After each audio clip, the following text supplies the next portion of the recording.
Suzanne Caldeira here with Guaranteed Rate. So if you stumbled on my YouTube page because you were searching for a financial planner, you're definitely going to want to watch this segment that I have with Karen Bacon from Diversified Resources.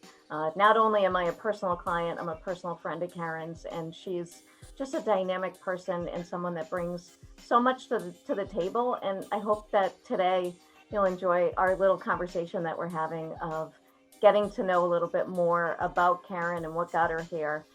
So Karen, thanks so much for saying yes today. Well, thank you very much for having me. You're welcome. And, I also get to see you in the hood, so to speak, because you're my neighbor. So that's always nice to not only have a great client in each other's clients and a great friend, but a great neighbor. Yeah, for sure. Well, in peeling a little bit of what you do, I love your origin story of how you started. And I don't know if you share that with clients, but if you remember sharing the story with me of how you owned a business with your brother and having to make a decision and coming to that decision and how you dealt with that adversity. So if you could share a little bit of that, I'd love to hear it. Again, well, I would say that I've always been very interested in finance and money and kind of the movements of companies from a young age, and always kind of had that sales instinct, I guess. Even when I was 12 or 13, I was out there selling Girl Scout cookies and going door to door, which isn't really done as much anymore for kids.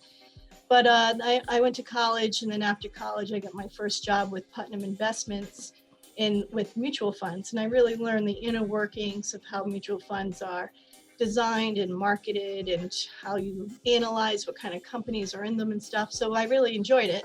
And I was living in Boston in my early 20s, so it was super cool.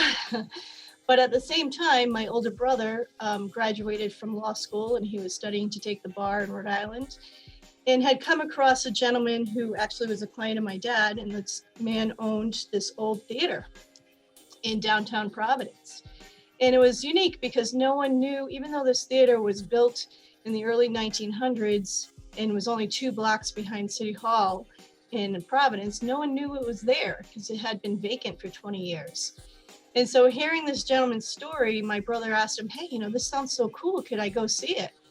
And so they went to go see it, and my brother was immediately taken with the beauty of the place, even though it was very dilapidated and falling down and needed a lot of rehab. But he imagined, and he had a vision, that it would be an unbelievable concert venue. And so although he was studying for the bar, he kept going back to this idea. And so he put together a business plan and presented it to the man who owned the building. And the man thought it was a great idea and decided to open it, and decided to have my brother be the president and concert promoter, because my brother also is a real aficionado of all different types of music and he's like an encyclopedia of knowledge with all of that.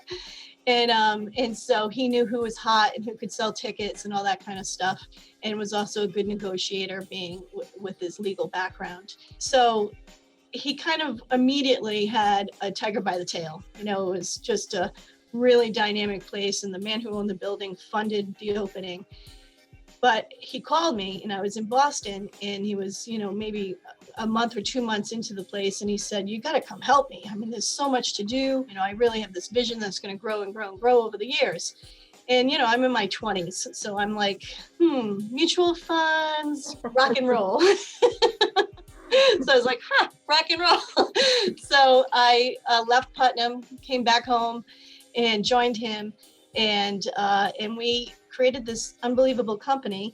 But after about 6 months of being there, the kind of a series of events happened, which caused the man who owned the building and owned the business to want to completely close down.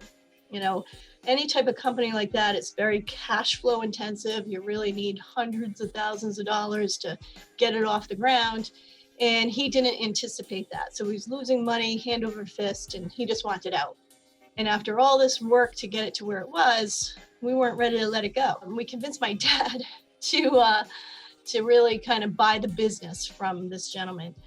And so from that point forward, it was really a family business. We all sunk every dollar we owned into it. Of course, my contribution wasn't very much maybe in my 20s, but my parents really went all in. So that was kind of a scary proposition. And to see, as an entrepreneur, how much sacrifice it takes and how you really have to be ready to go all in with your finances and with your commitment to it. And so we built this company, which was Stephen Wright Productions, which ran the Strand Theater from 93 to end of 1997. And during that time, we had 1,000 live music shows. And we built the company from 3 employees to 77 employees.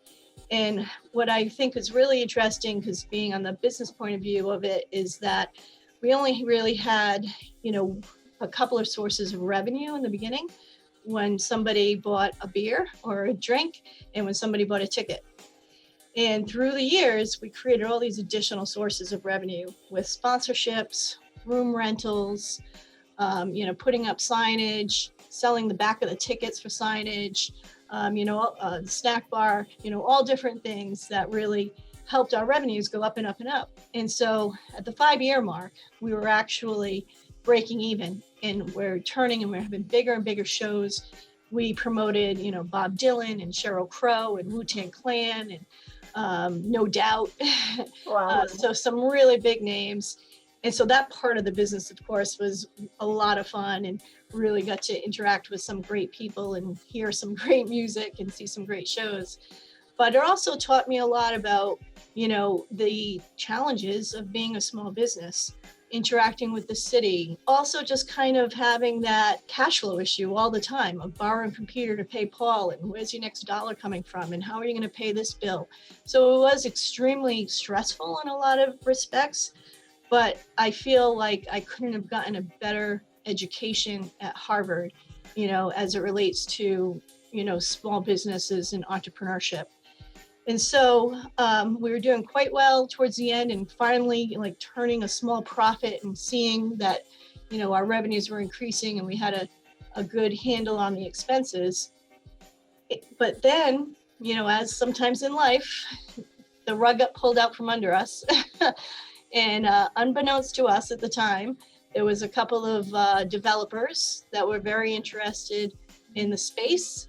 And at that time, in the late 90s, the Providence Place Mall was being built, and URI had opened the location in Providence, which was across the street from us.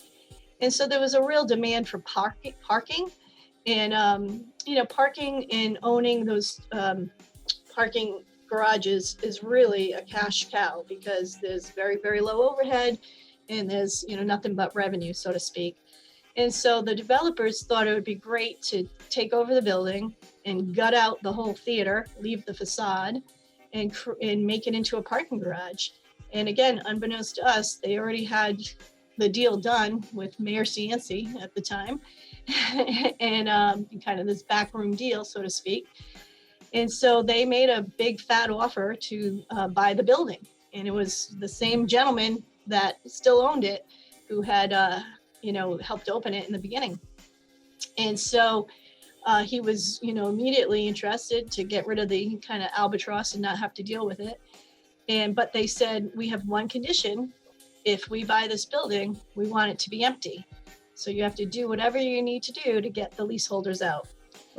And so what I also have learned is that, there's with commercial leases especially, there's just so much legal jargon in there that if your landlord doesn't want you there, there's plenty of ways to get you out.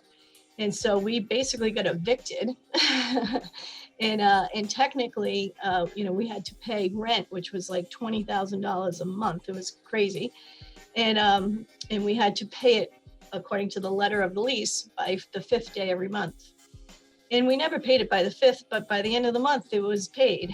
And so we weren't in arrears. And that was kind of how he always accepted it. He would open the paper, see the shows coming in, and show up the next day when he knew we had a lot of cash, and we would pay him, he has $5,000, he has $7,000, his $10,000, but by the end of the month, he had his rent. So we never thought we were in arrears. He never notified us and said, hey, you're late, here's a late fee. So we were really blindsided when the attorney walked into our office one day and served us an eviction notice. And we fought it and really, cried over it, so to speak. And, I love that place so much that I thought I would live and die there. It just wasn't meant to be. We fought it, and we really let our patrons know that we weren't going out of business because we were doing poorly. We were really being forced out. And so this man believed the building was going to be purchased. In the meantime, we were working with the Rhode Island Historical Society and Providence Preservation Society to let them know what was going on.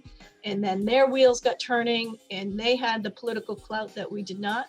And so they actually were able to eventually stop that sale from occurring. But that was, a year and a half after we got evicted. And so it sat vacant for many years, and the owner was there with no tenant and no buyer. So he went full circle. I used that experience to get my business degree at Babson. So I have an MBA from there, and also met my husband there too. So, it really wasn't a total loss for me, but it was great times, great people, and learned a lot though about what it takes to run a business. Do you think because you came from an entrepreneurial background of your dad being a business owner and an entrepreneur, that helped you? Do you think maybe if you came from a different background that maybe you wouldn't have been able to see the silver lining in what was happening? Yeah, I think you're right about that for sure. I was very much imprinted, if you will, from my interactions with my father growing up and having him come home and sitting at the dinner table and describing his day and his challenges. But as much stress and challenge that you have, it was always ringed with the rewards and how great it is to be in charge of your own destiny.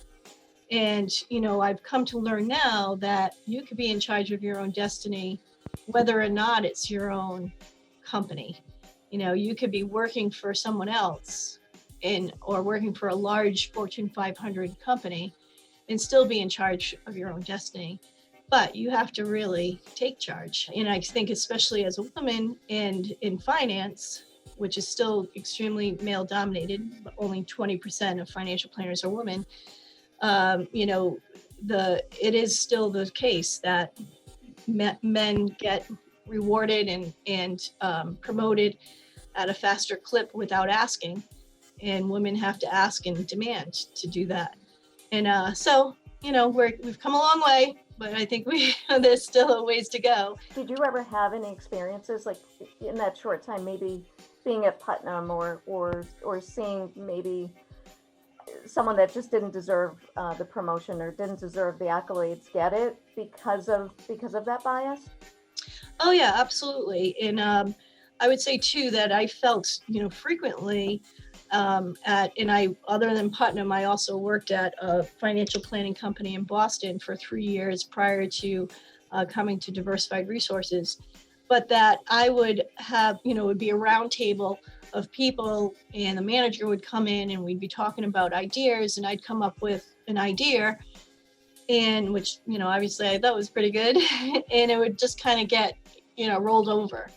And then 10-15 minutes later, another person would say essentially the same idea, maybe said a little bit differently, and that was embraced. So that kind of stuff, when you, at the end of the day, you think back, you're like, wow, that was really, why was I overlooked? What do you think for you was the maybe defining moment that you said, hey, you know what, I ought to be joining my father's company, which ultimately now is your company? Yeah. Was it getting your feet wet working somewhere else? Well, I would say, there was a particular moment that I could recall that was really brought it home to me, so to speak. So for 3 years, when I figured out after the MBA that I wanted to go into financial planning, which, really was a decision all in itself, because obviously, when you're at a great school and interacting with a lot of great schoolmates that all have connections. I was really interested in marketing and biotechnology, different things, consulting. But I really kept coming back to finance because that was my first love, and I saw the success my dad had with it. But it was more than just numbers on a page and the calculations. It was people. It's really a people business, a relationship business. And also it has a lot of elements of teaching. And that was growing up, I always thought I was going to be a teacher. Because these are concepts that can be complex, but you have to be able to describe them in a way that people get it. I kept coming back to finance. So after the MBA, I thought, okay, I want to do this. I want to become a financial planner, but I don't want to start working with my dad right out of the go, right from go, because then I would only learn the world according to him. And I really wanted to sink or swim and see if I could do it on my own. So I joined a pretty large company out of Boston that was owned by an insurance company. And so at the end of the day, they really just wanted you to sell insurance or products like annuities that have very high commissions. So you have a sales manager and really every, they're very bottom line focused, which in some respects was, a good, it was good to learn that, because at the end of the day, you do have to get somebody to become a client and sign or do something in order to move forward. But at the same time, there's a lot of advice around all of this. And I feel that you don't need to make money on every interaction with somebody. So I was working with a widow who had to make a decision about Social Security and when to take it. And there's a lot of rules around Social Security. If you take it before full retirement age and earnings limits and all these different elements. So it's a pretty big decision. My sales manager came over and asked me what I was doing. And he was incredulous. He's like, "Why are you doing that?" He said, "You should not be putting yourself out there with this kind of information to a client, because at the end of the day, there's nothing to sell." And I never forget that interaction with him, because it really blew my mind. That I was like, "But what do you mean? This is like a fundamental decision for people who are at that age to make, and when to take that benefit." And so I just couldn't believe he had that point of view, but he was a company guy. And at the end of the day, he had to make the numbers. But that was, for me, the straw that broke the camel's back, so to speak. Shortly thereafter, I left and came on board with my dad. And that was in 2004. And he had his own clients and client base, and I had my own clients and client base that I grew over the years. Slowly, maybe in like 2012, 2013, I started working more with his clients and interacting with them more. And then in 2015, he retired and I purchased the business from him and became the successor advisor for his clients. And that's what I've always noticed about you, like in the interactions that we've had as your client. Like, you really do take a genuine interest in the person and in what they want to do. And I don't know why this is coming to my brain, but the first boom that we had back in 03, 04 in my industry, I had another gentleman and I was putting money aside with him, but it was a quick meeting. It was like, "How much do you want to put away?" I'm like, "I don't know, maybe couple hundred or 500 a month." And then that was it. And then there was no interaction, there was nothing. And then as the market started to, go sideways, and we had the crash back in 08 or 09, I remember reaching out to him and just saying, "Hey, I need to withdraw everything." we were bleeding and we were just trying to find money to make certain that we could pay all of our bills. And I just got an okay. Like, not like, "How are you doing? Is everything okay? Like, I know you're in the mortgage industry." And I just think that's a difference from a transactional person versus a relational. And I think you do a dynamic job at it. Oh, thank you so much. Yeah, Well, you're welcome. it's very interesting that we all have relationships in a money personality, so to speak, in how you feel about money. Do you use it as a reward? Do you use it as comfort that you have X amount in the bank and that makes you feel good? Do you see it more as a legacy. I have some clients, for example, that don't want to spend any money, even though they worked a lifetime to accumulate it, because it's much more important for them to leave a legacy to their children. And that's how they feel. And some people feel it's more of a bargaining chip with relationships, and they kind of hold money, you know, against or for something, in their interpersonal relationships. I also find with money that although it is so much a part of our everyday, not a lot is taught about it, and how dynamic it is. And many people who are, very well-educated people, don't have basic financial literacy. And we don't even get taught this in school. I always said I took home ec in high school and learned how to bake a cake. Like, where's that getting me now? But how to balance a checkbook, what does credit mean, how to use credit, the intricacies of mortgages and housing, and how much to put for a down payment, and how to calculate and think about debts, and how much to save. Many people around the world save much more on average than Americans, although this pandemic, people have actually saved more. But we all should strive to save at least 10% would be a good goal.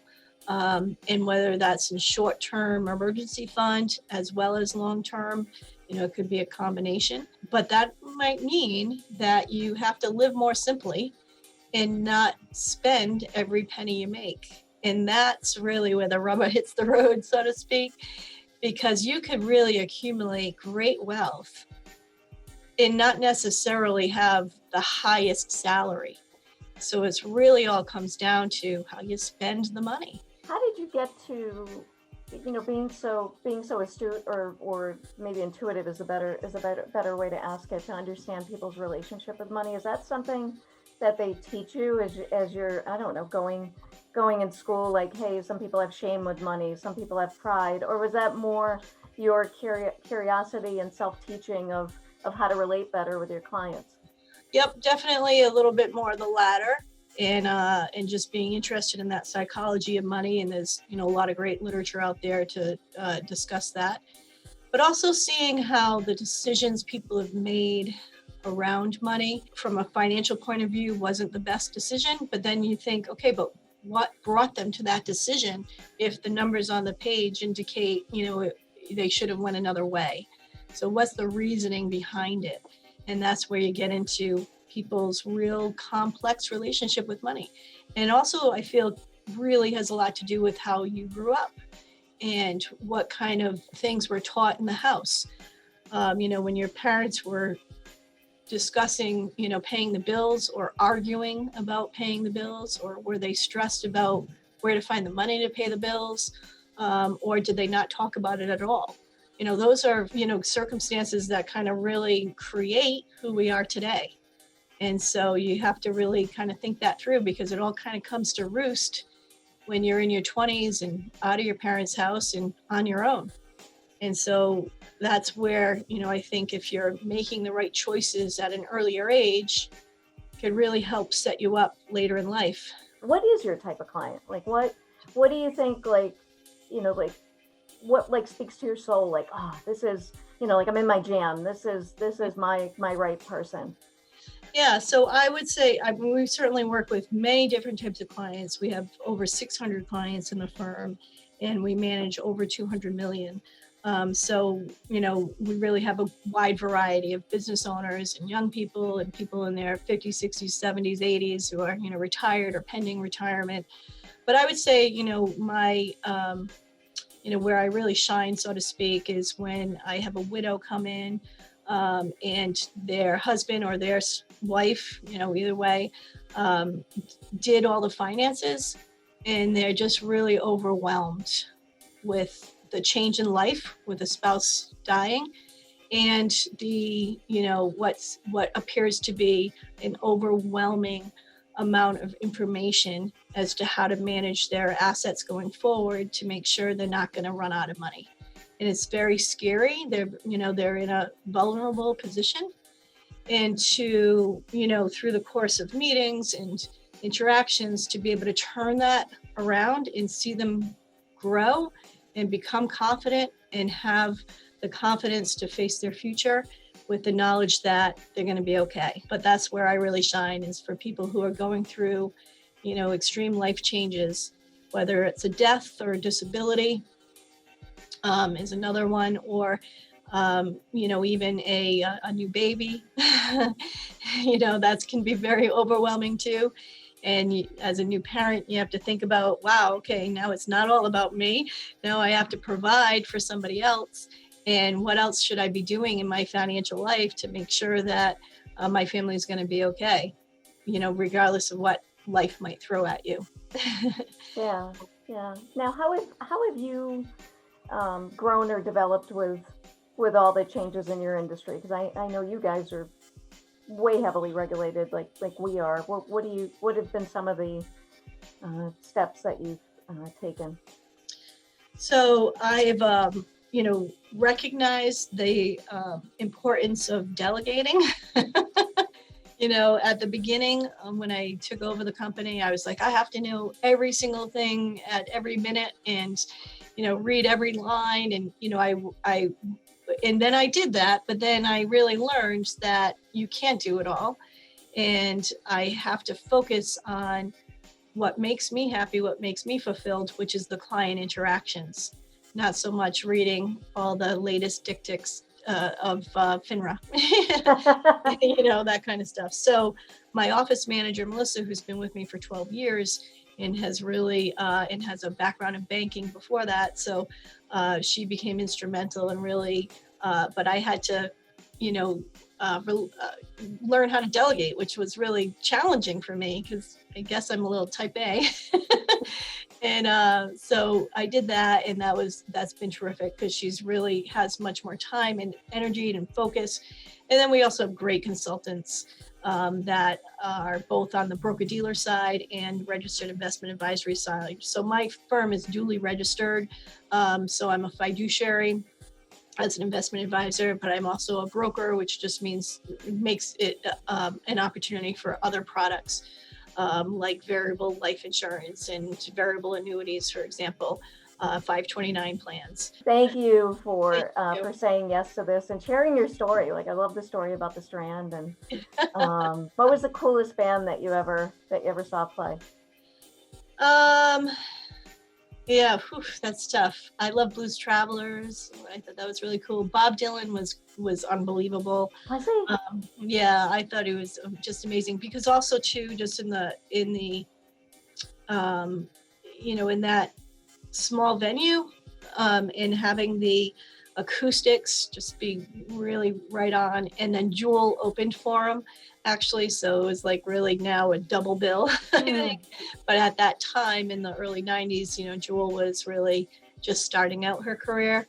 But I would say probably the most fun, I always loved the Mighty Mighty Bosstones. They were really a great fun band, somewhat local, and then No Doubt was really a lot of fun as well. Anywho, thank you so much for saying yes to this, and you're dynamic, and you do an amazing job. So thank you.